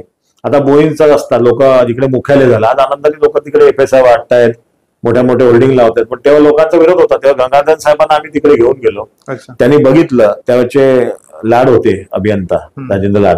त्याला बोला इतना नजदीक आता है राजेंद्र क्यों नहीं, ऐसा किसका विरोध है, मेरे टेबल पे 9 बजे फाईल चाहिए. त्यांनी सँक्शन करून ते झालं ना. असं काही नाही ना. आता काही स्टॅच्यू आहे, स्ट्रक्चर आहे, फक्त लोकांमध्ये पण तुमच्या विभागात कारंजे आहेत, कुठे चांगली व्यवस्था आहे तर लोकच तिकडे कपडे सुकट टाकतील. ते प्रत्येकाने आयुक्तांनी काय करायचं? माझी वस आहे ना. आयुक्त कोण आहेत सांगा? महाप्रशासकीय सेवेमध्ये IS असेल, कोण असेल, देशभर त्याला 35-40 वर्ष फिरायचं, तो 1.5-2 वर्ष आपल्याकडे येतो, तो काम करतो, तो निघून जातो. माझं वसई आहे, माझं शहर आहे, शेवटी आपली बांधिलकी कुठे, हा एक महत्वाचा विषय आहे ना. तुम्ही मान्य करता की ती बांधिलकी बहुजन विकास आघाडी दाखवत नाही? उघड रेकॉर्ड होती आहे ना. त्यांच्याकडे अनेक नगरसेवक आहे, 100-125 नगरसेवक. आता मागचे पण ते मागे होते. त्यांचा आग्रह असतो आमच्या नगरसेवकाला विचारा, आमच्या नगरसेवक करा. ठीक आहे, लोकांची कामं होतात म्हणून आम्ही विरोध नाही करत. आपल्या मधले कुठनं तरी ते लोकांची कामं झाली पाहिजे. बरं, त्यांच्या माध्यमातून आपण असं म्हणू की विकास तर होत नाही, वाताहत होते वसई विरारचे. एक मी काय म्हणू, म्हणजे मी समजा एक विरोधामध्ये आहे ना, असं बघू बहुजन आघाडीचा मी राजकीय विरोधक म्हणून मी बोलतोय, पण तुम्ही पण एक नागरिक म्हणून तुम्हाला सगळं जाणवतं ना हे काय चाललंय. जाणवतं ना, ऑब्वियस. आम्ही आमदार तुमचे, सत्ता तुमची, प्रशासक तुम्ही, मुख्यमंत्री उपमुख्यमंत्र्यांना तुम्ही सांगताना आमची कामं करून घेतात किंवा त्यांचं ऐकतात, मग तुम्ही करता काय? मग टेंडर घेणं हाच एक विषय आहे का? ते पण घ्या ना, आम्हाला काही आक्षेप नाही, पण कामं तर करा. बरोबर. आधी होताना काय काय गार्डन आहेत, काय कुठे वसई विरारमध्ये 400-500 राखीव मैदान आहेत, ही कशी यांच्यावरती स्ट्रक्चर कसं उभं राहिलं? मग तुम्ही काय केलं? पण दादा ह्याच्या विरोधात शिवसेना म्हणून किंवा जिल्हा प्रमुख म्हणून म्हणा किंवा तुमचं शिवसेना कुठेच आहे ना जोरदारपणे आवाज उठवतो. प्रश्न असा आहे की यांनी सगळे मला खायची, यांनी काय आम्ही उठवतो ना टेक्निकली स्टेज. मला फक्त खरं सांगू का, मला खोटा प्रोपोगंडा आवडत नाही. मी प्रॅक्टिकल काम करणारा माणूस आहे आणि रिझल्ट देणारा माणूस आहे आणि चांगल्या प्रमाणात आपलं ते काम चालू आहे. जनतेला काय हवंय? आता लाडकी बहीण, लोकांनी अनेक टीका केल्या. हे झालं आज वसई तालुक्यामध्ये 1,42,000 महिलांना त्याचा लाभ मिळाला. 1,42,000. त्यासाठी महापालिकेने कमिशनरच्या मागे लागून त्याच्या मॉनिटरिंग केली. त्याच्यानंतर वैद्यकीय अधिकारी त्यांच्या मागे लागून बाळासाहेब ठाकरे फिरता दवाखाना असेल, आयुष्यमान कार्ड असेल, अनेक. म्हणजे मी म्हणतो सर्वसामान्य माणसाला या म्हणजे सन्माननीय पंतप्रधान मोदी आणि मुख्यमंत्री एकनाथ शिंदे यांच्या महायुतीच्या माध्यमातून देवेंद्रजी असतील, पालक, या सगळ्या टीमने, ठीक आहे राजकीय चढाचढ असते ना, पण या सगळ्याच्या माध्यमातून जेवढी कामं झाली ना तेवढी मी तुम्ही म्हणतात ती गोष्ट पण खरी आहे की भाजप सेनेचे कार्यकर्ते तेवढे प्रोपोगंडाही आम्ही केला नाही, पण लोकांच्या पण पोहोचलो ना. तर हे झालं राज्यातलं. मी पुन्हा एकदा तुम्हाला सातत्याने ना त्या वसईकडे का आणतोय, कारण आपल्याला त्याच्यातून काय मंथन करून काय निघतंय का बघतोय.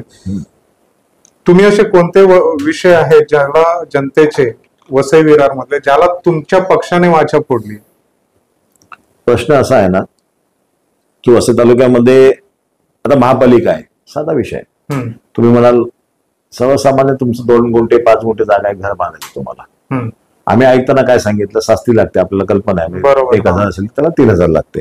हम्म. पुन्हा लोकांना आता कसं की माझं घर मला मॉर्गेज ठेवायचंय, मुलांना बाहेर स्टडी लोन म्हणा काय म्हणा, तर त्याच्यामध्ये शास्ती लागली तर तुम्हाला पुन्हा अनधिकृतचा शिक्का येतो. आता ते आजकाल आरबीआयचे निर्बंध, पूर्वी आपल्या ओळखीमध्ये बँकेत पैसे मिळायचे, हम्म. आता ते होत नाही. तर रेग्युलेशन आपण हे केलं, मुख्यमंत्र्यांना सांगून की तुम्ही प्रपोजल द्या.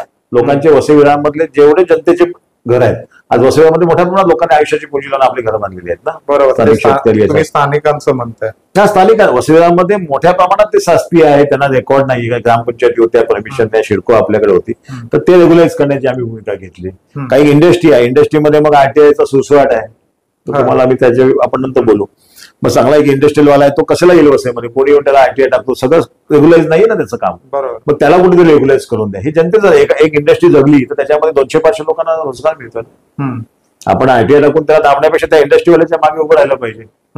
ती भूमिका आम्ही घेतली. इंडस्ट्रीला पाणी कसं जाईल, उद्योगधंदे कसे वाढतील, लोकांचं सर्वसामान्य, शेवटी काही असेल तर तुमचं एक टाइम तुम्हाला खायला अन्न नसेल पण सुखाने झोपायला घर तर पाहिजे. पाण्याचा प्रश्न असो, एमएससीबीचं मोठ्या प्रमाणामध्ये भूमिगत, की आपल्या वसईविरात कसं सगळं डोलायमान आहे, स्ट्रक्चर्स नाही आपल्याकडे काय, तर बाबा भूमिगत विद्युत वाहिनी, 4-4 दिवस लाईट नसतो पाऊस आला का. या सगळ्या गोष्टी करतो. कोस्टल रोडसाठी अगोदरला निविदा निघाल्या, काम चालू झालं. या सगळ्या गोष्टी आहेत ना. त्याच्यामुळे कसं की वसईविराच्या जनतेला काय हवंय, इकडे चांगला आपल्याला हक्क कसा होईल, इकडे मोठ्या मोठ्या कंपन्या कशा येतील, सर्वसामान्य आपला तुम्ही आज वसईविराचं बघाल तर आता आश्रम, म्हणजे मी जेव्हा भाषण कुठे जातो गावामध्ये सभेला, तेव्हा तुमच्या लक्षात येईल की आता घरामध्ये वयोवृद्ध आई वडील आहेत, मुलं बाहेर गावी आहेत, म्हणजे आता बंगले आश्रमासारखं झालेलं आहे की आई वडील घरात आहेत आणि मुलगा बाहेर गावी आहे. तर हे कुठेतरी बदललं पाहिजे. प्रशासकीय सेवेमध्ये आपली लोक आली पाहिजेत, त्यांना नॉलेज असलं पाहिजे. आणि या सगळ्या गोष्टीसाठी आपण प्रयत्न करतोय. मोठ्या प्रमाणात त्यांचे यशस्वी पण झालोय, मुख्यमंत्र्यांच्या माध्यमातून असेल, सरकारच्या माध्यमातून, केंद्र सरकार. कारण शेवटी या सगळ्याला तुम्ही मी एक संस्था काय करू शकत नाही ना. एक गणेशोत्सव आणि नवरात्रोत्सव नाहीये ना. एखादी मोठं स्ट्रक्चर करण्यासाठी सरकारचं हे पाहिजे आणि सन्माननीय मुख्यमंत्री त्यासाठी पॉझिटिव्ह आहेत. दादा, आता तुम्ही जेव्हा स्थानिकांचा विषय घेता तेव्हा तुमचं मध्यंतरी असं झालेलं की भूमिपुत्रांवर एकनाथ शिंदे साहेबांनी आपण त्याला हल्ला नाही म्हणणार, पण त्यांची एक कारवाई केलेली होती रिसॉर्टच्या माध्यमातून. तर त्यावेळी भूमिपुत्रांचा प्रश्न उपस्थित झाला. तुम्ही भूमिपुत्रांकडे कसं बघताय? नाही, प्रश्न असा ना की त्या विषयात जर बोलायचं झालं तर त्याच्यानंतर सगळ्यांना रेग्युलाइज करण्यासाठी आयुक्तांकडे मीच घेऊन गेलो.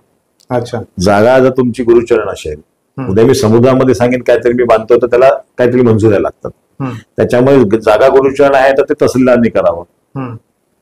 बाकी कुठे अनलिगल असेल तर त्याचा रेग्युलाइज कमिशनर, काही भाग तुम्हाला काटछाट करावं लागेल. पण हे सगळं करून त्याच्यावर कारवाई होऊ नये. माझ्याकडे संपूर्णपणे व्यावसायिक आले होते, बसलो होतो, त्याच्यामध्ये त्यांना धीर दिला. डीसीपी असतील, तहसीलदार असतील, आयुक्त असतील, यांची चर्चा करून आणली. आणि त्यांच्या मागे आता ही कुटुंब ज्यांच्यावरती झालं, मी त्याच्यात आता जात नाही, पण त्यांना जेवढी मदत करण्याची भूमिका घेऊन घडलं का घडलं ते झालं. पण ते झाल्यानंतर सगळ्यांना कसा रेग्युलाइज धंदा करतात, आता पण ते करतात. तर धंदा शेवटी तुम्ही भीती कोणातरी मॅनेज करूनच करताय ना. घटना घडलेली दुर्दैवी आहे. तो माणूस मेला, मृत्यू, तरुण मेला, त्याचं कुटुंब रस्त्यावर, त्याला आई वडिलांना जेव्हा आपल्या वडिलांचं छत जातं, काय होतंय तुम्हा आम्हाला पण अनुभव घेतो, तो भाग वेगळा. ह्यांचं नुकसान झालं तोही भाग, पण त्याच्यातनं मध्य काढून छोटा धंदा असला तरी तो कसा रेग्युलाइज करेल आणि यांना कोण करणार नाही. कसं तुम्हाला आता गोव्याला जसे आपण सॅक म्हणतो ना समुद्रकिनारी मान्यता, तशी पण राज्य सरकारने पालघर जिल्हा निर्मिती करताना त्याच्या माध्यमातून समुद्रकिनारी टेंडर काढून पर्यावरण विभागाच्या वतीने तुम्हाला सॅक म्हणजे तुम्हाला ऑफिशियली उत्पन्नाचं साधन होईल. अशा बऱ्याचशा गोष्टी चालू आहेत आणि काम चालू पण आहे त्याचं. मुख्यमंत्र्यांचा आपल्या स्थानिकांप्रतीचा अप्रोच कसा आहे तुम्हाला? मुख्यमंत्री स्थानिकांच्या मागे खंबीरपणे आहेत आणि स्थानिक लोकांनाही माहिती आहे. मुख्यमंत्र्यांकडे मी जिल्हा प्रमुख आहे म्हणून माझी चिठ्ठी पाहिजे का माझ्या वसीला पाहिजे असं नाही. वसई विरारमधले अनेक, म्हणजे जिल्ह्यातलं बोलत जिल्ह्यात किंवा आपण तालुक्यापुरती बोललो तर अनेक लोक अनेक माध्यमातून जातात, भेटतात, त्यांची कामं करून घेतात.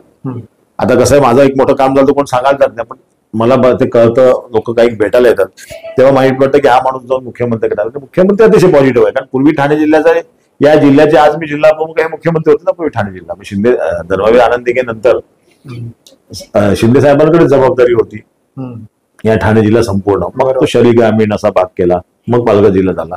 संपर्क होऊन नेते पूर्वीपासून आमच्याशी संबंध त्यांचाच आहे, त्याच्यामुळे त्यांना विषय जास्त माहिती. म्हणजे मला एखादी गोष्ट माहित नाही, पण वसईमधली गल्लोगल्लीतली गोष्ट त्यांना माहिती आहे. वसईविरातला कोणी एक असा माणूस त्यांना फोन करून सांगू शकतो आणि सर्वसामान्य नावाने शोधना मुख्यमंत्री आहे. पण मग असं असताना मुख्यमंत्र्यांच्या आता ह्या रिसॉर्टच्या कारवाईच्या निमित्ताने प्रतिमा भूमिपुत्रांच्या विरोधी अशी केली गेली.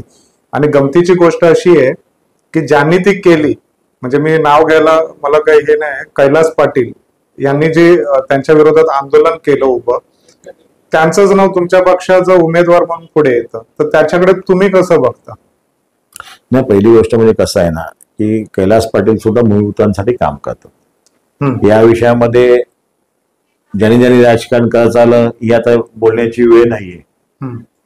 कोणी कोणाची बाजू घेतली, ज्यांनी यांची बाजू घेतली त्या बाजूच्या रिसॉर्टवरती आयडिया टाकलेली पण लोक माझ्याकडे. बरोबर. म्हणजे मी या रिसॉर्टसाठी या लोकांवरती अन्याय झाला, ओके, त्यांच्यासाठी मी प्रयत्न करतोय, पण बाजूच्या रिसॉर्टवाल्यावरती मी आयडिया टाकलाय, अशी लोक पण आहेत. त्याच्यामुळे मला ते कैलास पाटील काय म्हणाले किंवा कोण काय बोलतात जायचं नाही. आमची स्पष्ट भूमिका आहे, पक्षाचा उमेदवार कोण असावं प्रत्येकाला अधिकार आहे, प्रत्येकाची भूमिका आहे. पण मुख्यमंत्र्यांनी शेवटी ही सगळी लोक सन्माननीय मुख्यमंत्र्यांना भेटायला गेली, मुख्यमंत्र्यांनी काही आदेश दिले, त्याच्यातनं त्यांना जामीन आला, घरी त्यांच्या गणेश उत्सव झाला, ही वस्तुस्थितीच आहे ना. पण मग एवढं सगळं होऊन ते संबंधित ज्यांच्यावर अन्याय झालेला ते जाऊन हितेंद्र ठाकूर यांना भेटतात आणि मग तुम्ही हे सगळं काम झाकवलं जातं. नाही, पुन्हा त्याने कुटुंबांना माहिती आहे ना, त्या कुटुंबाला आधी मुख्यमंत्र्यांना भेटले, त्याच्यातले जे लोक त्यांच्यासाठी प्रयत्न करते मला भेटले, माझ्या पक्षाच्या कार्यकर्त्यांच्या माध्यमातून आले, मुख्यमंत्र्यांकडे आपण भूमिका मांडली. टेक्निकली गोष्टी टेक्निकली असतात ना, न्यायप्रविष्ट काही गोष्टी असतात, या सगळ्या करून ते मुख्यमंत्र्यांमुळे झालं. आणि त्यांनी त्याच्यामध्ये जाहीरपणे त्या व्हिडिओमध्ये गणपतीला कोणी बोलवलं, कोणाकडे गेला तर कोणी कोणाकडे जाऊ शकतो. जसं निवडणुकीला आपण मतं मागायला कोणाकडे जाऊ शकतो, तो बहुजन आघाडीचा आहे का तो शिवसेनेचा आहे, जो उमेदवार आहे तो मतं मागायला जातो. आला मतं मागायला तर आम्हाला कोणी सांगितलं बसा चहा घ्या पाणी घ्या, तर तो काय पक्षांतर नाही होत ना, ती प्रोसेस आहे. त्याप्रमाणे कोण कोणत्या गणपतीचे गेलं हरकत नाही, पण त्यांच्या घरी गणपतीला ते आले, त्यांना जामीन मिळाला. याच्यामध्ये मुख्यमंत्री त्यांनी उघडपणे मानले ना, उघडपणे त्यांनी व्हिडिओ करून तो टाकला होता ना की मुख्यमंत्र्यांमुळे शक्यता. बरोबर नाही, त्याच्यामुळे तो त्या लोकांना माहिती, त्या समाजाला माहिती विषय. त्यामुळे कोण काय गेलं ना कोण काय बोललं त्याच्यापेक्षा नाही. ह्याच्यामध्ये कसं होतं की क्रेडिट घेण्याचा जो सातत्याने प्रयत्न होतोय ना, यासाठीच विचारलं. नाही, म्हणून मी काय म्हणतो, समोरच्याला काय करायचंच नाहीये ना, आम्ही केलेल्या कामाचं क्रेडिट घ्यायचे, पण आम्ही कामं करतो ना आणि ज्याचं करतो त्यांना माहिती आहे. हा तुमचाच पत्रकारांचा विषय असेल, तुम्हाला नवीन बिल्डिंग झाली म्हणून तुम्हाला पत्रकार कक्ष मिळाला ना, मिळाला, पण त्याच्या उद्घाटनाला पण ते असू दे ना. आम्हाला पत्रकार कक्ष कोणाला मिळाला, आम्ही दादा भुसेकडे पाठपुरावा केला ना, पत्रकारांची जास्त मागणी होती. पण तो आधी हे जी नवीन बिल्डिंग नसती झाली तर पत्रकारांना काय तिकडे आपल्याला पार्किंगचीच व्यवस्था नव्हती ना, त्यांना वॉशरूमची खिडक्या दरवाजे नव्हती, तुम्ही फक्त त्या बिल्डिंगचे काय. त्याच्यामुळे कसं आहे ना, अनेक विषय आहेत. पण मी तुम्हाला एवढंच सांगतो, असते असते होईल. आता नवरात्र चालू आहे, आज आपली म्हणजे मला वाटतं पंचमी आहे, आपण बसलोय आणि नवरात्राचं पूजन म्हणजे असुराचा नाश करणारीच माता आहे ना, आनंदी भवानी असेल, आमची जीवदानी आई असेल, असंख्य वसविराज असं हे आहेत, आणि तो तुम्हाला निवडणुकीच्या दरम्यान दिसेल. दादा, आपण मुख्य प्रश्नाकडे येतो. वसईच्या निवडणुका ह्या पाण्याभोवतीच लढल्या जातात. यावेळी पण पुन्हा एकदा पाण्याचा मुद्दा आलाय. आपल्याला अपेक्षित होतं की एखादा वेगळा विषय घेऊन निवडणुका लढल्या जातील. तुम्ही याच्याकडे कसं बघताय? खरोखर ती गरज आहे का सत्ताधारी पक्षांची निवडणूक लढवणार? मुख्यमंत्र्यांनी घेतलेले निर्णय, मुख्यमंत्र्यांनी दिलेल्या वसई विहारला पाणी आणि अनेक कोस्टल रोड असेल, योजना असेल, एमएमआरडे म्हणजे माध्यमातून कामं, आता मुख्यमंत्री डायरेक्ट एवढं करतायत, त्याच्यामुळे आमचं काय होणार आणि लोकसभेचा रिझल्ट, या सगळ्यामुळे आता फक्त कुठेतरी जेवढा आता जसं जे पूर्वीपासून आहे, आता जनता हुशार झाले, राजकीय कार्यकर्ते पण आता दबावात राहत नाही. तो काय असते की एक पिढी असते, 35-40 वर्षापूर्वीची पिढी, आताची पिढी, सोशल मीडिया आणि अनेक प्रकार आहेत, त्याच्यामुळे आता हे सगळा बदल झालाय. प्रत्येक ठिकाणी महाभारतापासून खोडा घालणारे लोक असतातच, त्याच्यात आपल्याला जायचं नाही. पण निश्चितपणे वसई विधानमध्ये परिवर्तन होईल. आणि तुम्ही पत्रकार, तुम्ही माझ्याशी बोलताय, अशा अनेक लोकांशी भेटतात, तुमचं दूरदृष्टी असते, तर तुम्हालाही कल्पना आहे ना काय चालले, वारे कुठे वाहत आहेत. आपल्याला सध्या वार आला, आपण समज आता पाऊस येईल थोड्या वेळाने, ढग आले, तसातला प्रकार आहे आणि ते तुम्हाला दिसेल आता निवडणुकीमध्ये. दादा, निश्चित दिसेल असं आपण गृहीत धरायला हरकत नाही. पण काय होतं की अजूनही आपल्याकडे ते जे विरोधी पक्षांमधून यायला हवं ते दिसत नाही. काय होतं, आपल्याकडे विरोधक हे असं म्हटलं जातं की असाही एक आरोप होतो की ते बहुजन विकास आघाडीनेच पेरलेले आहेत, त्यांचे व्यावसायिक संबंध त्यांच्याशी आहेत आणि निवडणुकीत आमदार हितेंद्र ठाकूर यांचा पुरेपूर वापर करून घेतात. यामध्ये किती तथ्य आहे? नाही, प्रश्न कसा आहे, मी तुम्हाला काय बोललो ते 40 वर्ष म्हणून मला तुम्हाला 1 मिनिटापूर्वी बोललो ना, 35-40 वर्षापूर्वी काय झालं, कोणी केलं, त्यात आपल्याला जायचं नाही. आता तो इतिहास झाला, इतिहास आपण विसरू शकत नाही. पण आताची परिस्थिती तो विषय नाहीये ना, आता सगळे स्वावलंबी आहेत, कामं करतायत. आणि कसं आहे की एखाद्या माणसाने ठरवलं तर तो किती लोकांना मॅनेज करू शकतो. एखाद्याने समजा ठरवलंय शिव व्यक्तीने, तो किती लोकांना सांगू शकतो अमुकाला नको अमुकाला मतदान कर, त्याचं कोण ऐकणार आहे? आणि तो किती चुकी, आता ते दिवस राहिले नाही सोशल मीडिया आणि याच्या जमान्यामध्ये तो विषय लगेच समजतो ना कुठे काय बरोबर. एका ठिकाणी आणि मी सांगून एक गाव मतदान करेल का मी सांगून एक समाज करेल, हे आता सगळं दिवस राहिले नाही ना. सर्वसामान्य माणूस खूप हुशार आहे, त्याला समजतंय काय चाललंय. सोशल मीडिया असा काही जबरदस्त साधन आता प्रत्येकाकडे अवेलेबल आहे. कोणती गोष्ट राहत नाही, त्याच्यामुळे बरं काय वाईट काय लोक तुम्ही बघा ना, कमेंट बघा, काय लोक हुशार, लोकांना प्रत्येक गोष्टी कळतात. दादा मग हे सगळं आपण गृहीत धरलं तर ह्यावेळी शिंदे गट पालघर जिल्ह्यामध्ये किती उमेदवार देईल असं तुम्हाला वाटतं? नाही, कसं आहे, शिवसेना आणि भाजप युती आहे. अजूनही आमच्या तिकडे पण एक अजितदादा आहे, त्यांचा एक विक्रमगडला राष्ट्रवादीचा आमदार आहेच ना, तो आता कोणत्या गटात असेल तरी तो राष्ट्रवादीचा आहे. या 6 सीट आहेत, त्याच्यामध्ये 3-2, 3-3, 4 प्रत्येक जण भाजप सांगेल 6 द्या, आम्ही सांगू 6 द्या, ते सांगतील 5 द्या. पण शेवटी वस्तुस्थिती मी तुम्हाला बोललो, वस्तुनिष्ठ कोण जिंकू शकतं, निवडणुकीला लागणार सामदाम दंडपेरी सगळ्या गोष्टी कोण करू शकतं आणि योग्य उमेदवार कोण, याचा निर्णय होईल आणि महायुती जिंकेल, एवढं मी तुम्हाला मी सांगतो. तुमची लढत समजा तुम्ही महायुतीतून ऑब्वियस देणारच आहेत ते सीट, मग कॉम्पिटिटिव्ह कोण असेल? बहुजन विकास आघाडी बरोबर तुमची खरी लढत असेल का महाविकास आघाडी बरोबर असेल? कारण बहुतांश मतदारसंघामध्ये तिरंगी लढत होण्याची शक्यता. युद्धात प्रेमात सगळं माफ असतं. तुमच्या समोर कोण आहे तो आपला दुश्मन ना, म्हणजे बहुजन आघाडी असो, महाविकास आघाडी असो, आणखी अपक्ष उमेदवार असो, जो आमच्या समोर उभा आहे महायुतीच्या समोर, तो जो आपल्या विरोधात उभा आहे ना. भगवान श्रीकृष्ण आणि अर्जुनाला रणांगणावर सांगितलं समोर कोण आहे ते बघू नको, बरोबर, तुझ्या विरोधात उभा आहे, संपला विषय. जो आमच्या समोर असेल त्याच्या विरोधात लढायचं आम्हाला. पण महाभारतात असे भीष्मांसारखे दिग्गज जे होते ते नंतर दुर्योधनाबरोबर झालं, तसं काय आपल्या इकडे होण्याची शक्यता आहे? कारण बहुजन विकास आघाडी महायुतीच्या कलेने चालले, हे तर खरं आहे. उद्या जर समजा ते तुमच्यात आले तर आपला नेहमीसारखाच प्रश्न उपस्थित राहतो. तुम्हाला अगदी स्पष्टपणे सांगतो, धनुष्यबाण कमळावरती कोण आलं तो वेगळा विषय आहे. बाकी कोणाच्या चिन्हाला पाठिंबा देणं म्हणजे तेवढा माझा निर्णय नाही, पण तुम्हाला जी आता माझी माहिती आहे म्हणून सांगतो की तो विषय होणार नाही. आणि चिन्ह आलं, कोण भाजपमध्ये आलं, कोण सेनेमध्ये आलं, तर दुसरा पार्ट आहे ना. मागील आठवड्याभरापासून दादा मोठ्या चर्चा आहेत की बहुजन विकास आघाडी फुटेल आणि सन्माननीय जे प्रथम महापौर आहेत ते राजू पाटील, ते बहुजन विकास आघाडीतून बाहेर पडत आहेत, ते भाजपकडे त्यांचा कल दिसतोय. विशेष म्हणजे तुम्हाला आठवण करून देईन, त्यांनी आता एका मुलाखतीमध्ये सांगितलेलं की त्यांचं आवडतं सरकार आहे ते शिंदे आणि भाजप म्हणजे फडणवीसांचं आहे. तुम्ही काही प्रयत्न करताय का तुमच्याकडून कुठून की बाबा त्यांना घेतलं तर तुम्हाला काय फायदा होईल असा? मी तुम्हाला 1 सेकंदापूर्वी सांगितलं ना, जो धनुष्यबाणावर कमळ होईल तो आमचा. धनुष्यबाणावर आणि कमळावर आमचं चिन्ह आहे ना, आमचं चिन्ह शिवसेनेचं धनुष्यबाण आहे आणि कमळ महायुतीमध्ये भाजपचं कमळ आहे. आमचं महायुतीचं चिन्ह तेच आहे ना. जर भारतीय जनता पार्टीचं लढले तर कमळावरती, नाही म्हणाले धनुष्यबाण आणि कमळावर जो येईल त्याचं स्वागतच आहे ना. अच्छा दादा, शेवटचा प्रश्न, प्रत्येक निवडणुकी आधी काही संभाव्य नावांची चर्चा होते, तुमच्याही नावाची चर्चा असते. समजा तुम्हाला उमेदवारी मिळाली तर तुम्ही कोणता मतदारसंघ चूज कराल, तुमची काय मुद्दे असतील आणि तुम्ही निवडणुकीला कसे सामोरे जाल? प्रश्न असा आहे ना की मी तो विचारच करत नाही. मला एवढंच माहिती आहे की महायुती जिंकणार आहे. कमळ जिंकेल, धनुष्यबाण जिंकेल नाही, पण धनुष्यबाण आणि कमळ जिंकणार. सोपाऱ्यामध्ये कोण उभं राहणार, वसतीत कोण उभं राहणार, कोण नाही. पक्षाने मला सांगेल तिकडे उभं राहील, पक्षाने उभं राहायला सांगितलं कोकणात उभं राहा, मी राहील. संभाव्य आता काही नालासोपाऱ्यामध्ये पण मी लढू शकतो. या तालुक्याचं संपूर्ण काम नालासोपा मतदारसंघाला तुम्ही बघाल तर तुम्ही विरारला राहता, तुम्ही कोकणी आहात, तर कोकण मोठ्या प्रमाणात आहे ना. मूळ कोकण, मी मूळचा कोकणवासीच आहे ना, माझा जन्म वसईचा आहे. स्थानिक भूमिपुत्र उत्तर भारतीय सोपारा मतदारसंघ मला काय या तालुक्यात काम करतो, त्याच्या नालासोपारामध्ये मला काय कठीण नाहीये. वसईचा माझा जन्मच आहे वसईमधला, आणि पूर्वी तर वसई होती, मग सोपारा आणि हे सगळं झालं ना. पूर्वीची विधानसभा तर वसई विधानसभाच होती. बरोबर. अगदी 90 पासूनचा इतिहास आहे. म्हणजे दीपक कैलासवासी, दीपक गव्हाणकर असतील, मग मदन गिरी साहेब असतील, नंतर पुन्हा दीपक गव्हाणकरचा 2 टर्म असेल, मग विवेक पंडितचा 1 टर्म, नंतर पुनर्रचित मतदारसंघात विवेक पंडितांचा विषय. या सगळ्यामध्ये मी इन्व्हॉल्व आहे. तिकडे श्री चव्हाण आमचे त्यावेळी तालुका प्रमुख, जिल्हा प्रमुख होते. या सगळ्या लढाईमध्ये अजित नाईकाने आम्ही भाजप सेना अलग अलग लढलो, पण हे सगळं कोंडावर आम्ही जाऊन अनुभवले केले, मला माहिती आहे ना.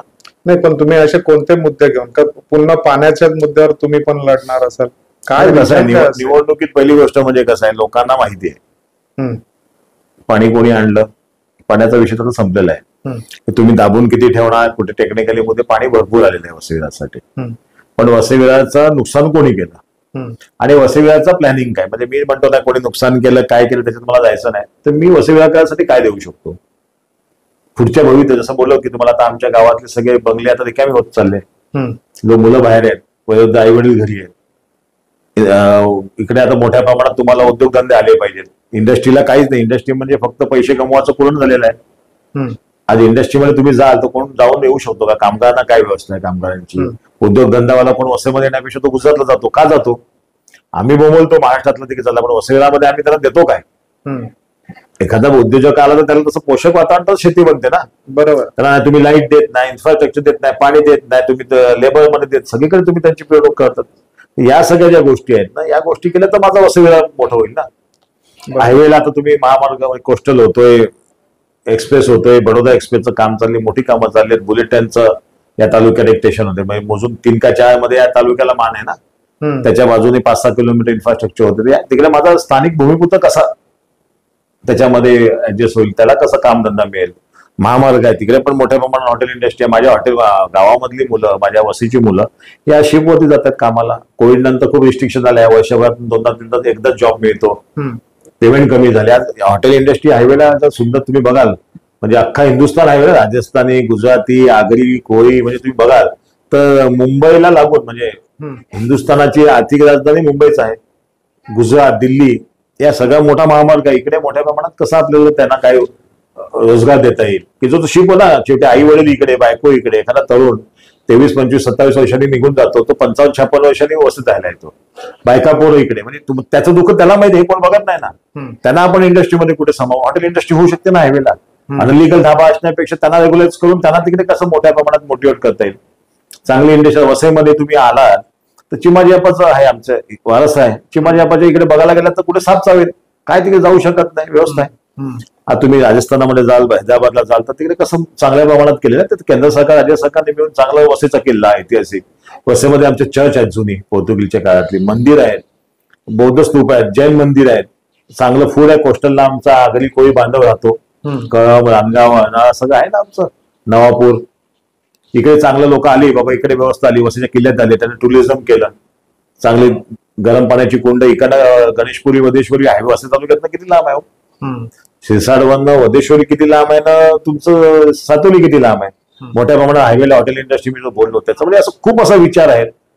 खूप आपण जातोच ना, आपण जातो महाबळेश्वरला, ठीक आहे, उंच हवेचं ठिकाण आहे. आपल्या जवाहरला पण ते आहे ना, जवाहरला तुम्ही गेला तर आधी पाऊस आहे, आधी थंडी आहे. जिल्ह्याचाच विषय ना तो, बरोबर. एक जिल्ह्यात जसं तुम्ही पोहोचू शकतात. आता रस्ते बनतायत चांगले, मोठ्या प्रमाणात इंडस्ट्री होतील. आता आपल्याकडची मुलं जाऊन बाहेरगावी जातात, इकडे आलं तर सगळं त्यांना पण रोजगारासाठी कसं बिझनेस पण त्यांना जमला पाहिजे ना. आमच्याकडच्या स्थानिक बँका आहेत, कॅथलिक बँक आहे, वसई विकास बँक आहे. आता त्यांची काय परिस्थिती आहे त्याच्यात मला जायचं नाही, पण कुठेतरी स्थानिकांच्या मागे आता आपण बघतो की हे सहकार महर्षी, ते सहकार महर्षी आपण बोलतोच ना, ते कसे झालेले. ग्रामपंचायतीपासून त्यांनी त्यांच्या संस्था, दूध संस्था काढल्या, शाळा काढल्या आणि लोकांना केलं. तसं वसई विरारमध्ये फक्त आपलं न करता जनतेसाठी कसं होईल, जनतेचा सहभाग असलेला असं. मी एका रात्रीत 5 वर्षात ते होणार नाही, पण निश्चितपणे काहीतरी कन्स्ट्रक्टिव्ह भूमिका आहे. पक्ष तिकीट हा नंतरचा भाग आहे, पण ती आमची भूमिका आहे, त्याच्यावर आम्ही काम करतोय. मोठ्या प्रमाणात तरुणांचा संच आहे, जे वेगवेगळ्या क्षेत्रामध्ये आहेत, त्यांच्या आयडियाज आहेत, आणि त्याप्रमाणे आम्ही आमच्या निश्चितपणे 90% त्याच्यात यशस्वी पण झालो. आणि एक मोठं संघटन काम चालू आहे की जे वसई विरारला दिसेल. ठीक आहे, निवडणूक होईल, जिंकेल, हरेल, मी जिंकलो तर तुम्हाला आनंद वाटेल, तुम्ही हरला तर त्याला आनंद वाटेल. 10-15 दिवसाचे खेळ आहे, पण वस्तुस्थिती वसईकरांना मोठं हॉस्पिटल काय. आज एखाद्या माणसाला जर काय झालं रात्री दुपारी तर तुम्हाला चांगलं हॉस्पिटल दाखवा, मला पैसे आहेत तुमच्याकडे. मुंबईला तुम्ही जाताना काय परिस्थिती आहे हायवेची, मुंबईत पोहोचून तिकडे खॉट अवेलेबल आहे का तुम्हाला, का जगातली माणसं मुंबईत आहेत असं आहे वस्तुस्थिती ना. मुंबईत मोठी मोठ्या कुठे बाहेरनं पण लोक येतात, दिल्ली म्हणा, इकडनं राजस्थान, कुठं ज्याच्याकडे पैसा आहे तो माणूस येतो, गरीब असो, कारण बाहेरगावी जातो तर आपल्या मुंबईत येतो. एखादी गोष्ट झाली, तुमचा वयस्कर माणूस असेल, लहान मुलं असेल, एकदा काय झालं तर आपल्या मुंबईला हॉस्पिटल काय आपल्याकडे मोठ्या प्रमाणात. इकडे टाटा, लीलावती, मागच्या वेळेला आम्ही तो प्रयत्न केला होता की त्यांना 99 वर्षात लीजवरती जागा मिळाली तर ते मोठ्या प्रमाणात हॉस्पिटल करतात. आता इकडे काही डिस्पेन्सरी बंद होतील, काही लॅब बंद होतील, म्हणून हे होऊन देत नाही. पण आम्ही निश्चितपणे ते झालं तर माझ्या वसई विरारच्या जनतेला त्याचा चॅरिटीमध्ये फायदा होईल ना. अशा खूप योजना आहेत. आपण असल्याचे तुम्हाला आता दिवस काय ते जवळ चालेल, नक्की दादा, खूप छान वाटलं. पण मी जाता जाता तर तुम्हाला एक छोटासा प्रश्न विचारतो. तुम्ही जेव्हा आता असं म्हणालात की आपल्याला वसईमध्ये एक वेगळा भारत दिसतोय, पण हे तुम्ही त्याला कल्चर समजताय का वसईचं पण एक कल्चर आहे त्याच्यावरचं अतिक्रमण समजताय? कारण हायवेची आजच्या ह्याच्यामध्ये जी स्थिती बघितली आणि आपण जर नीट निरखून बघितलं तर तुमचा पक्ष जो आहे, महायुती आहे, हिंदुत्वाचे मुद्दे घेऊन जेव्हा जातो तेव्हा त्याच्यावर हे अतिक्रमण नाही वाटत तुम्हाला?